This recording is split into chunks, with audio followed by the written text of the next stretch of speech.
Be, binisita ko yung aso na tinignan ko last time. Wala kasing tao dito sa bahay nila. Kaya tara, samahan nyo ako. Gabi na to, syempre, kaya nagsama ako ng mga kasama ko, no? Pakadilim nga dito at walang nag-ilaw ng mga ilaw. Huy! Kaya naman, syempre ako, hindi ko rin alam kung saan yung mga switch. At buti na lang eto, nahanap ko din. Tapos, ayun siya, be, si Gabro. Kawawa naman yung dog. Huy. Tapos, pagkarating ko at pagkalapit sa kanya, ganito yung itsura niya. Nagpapalambing na siya, be. Hi, B. How are you?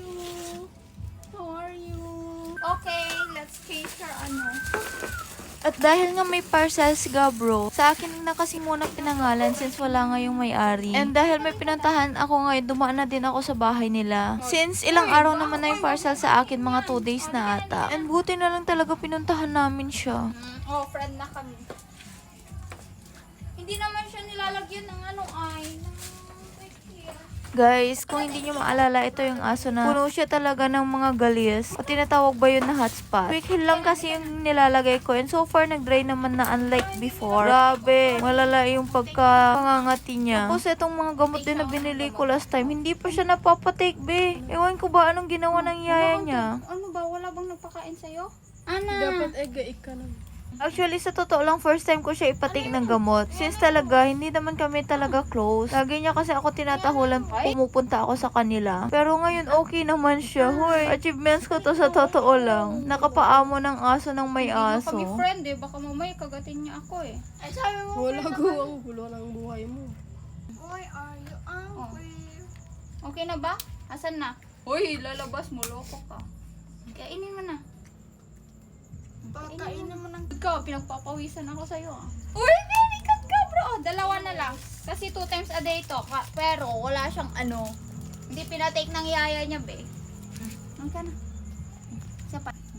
Very good ah. Say baby girl. Baby boy siya.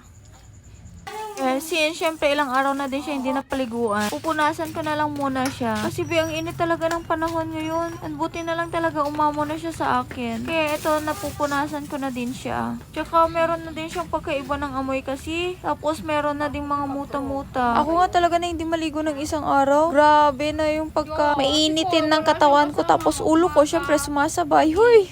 Paano mo pinakain? Pinapakain nga siya. Di sabi mo, hindi mo siya pinakain.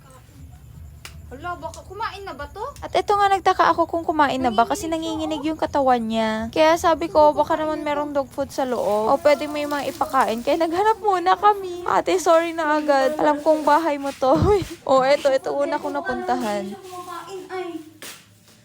Tapos hindi ko talaga mahanap. Until such time ay nakita.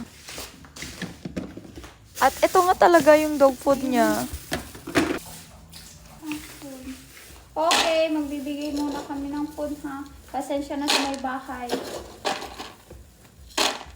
Hoy! Gusto mo ba kumain? Sila mo bisa. Ala, gutom na gutom ko. Ala, ilang araw na itong walang kain.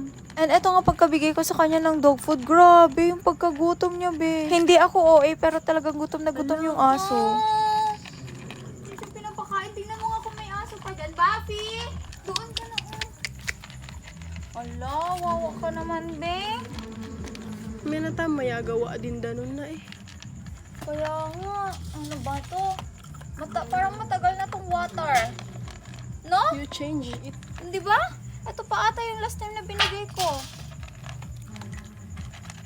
Alo, si Gabro, oh. Hindi ba kumakain to?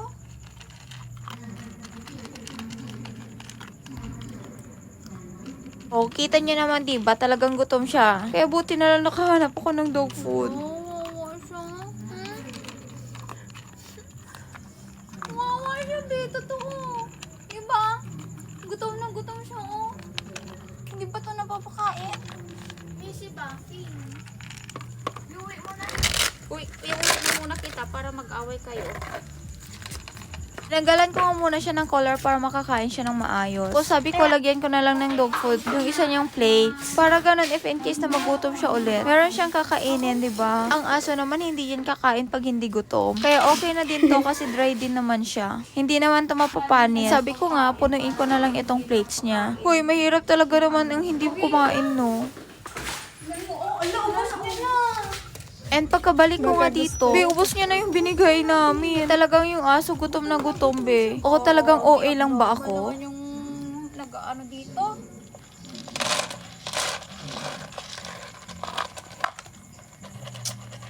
Oh, anayin mo nga to siya. Lagyan mo siya ng mineral.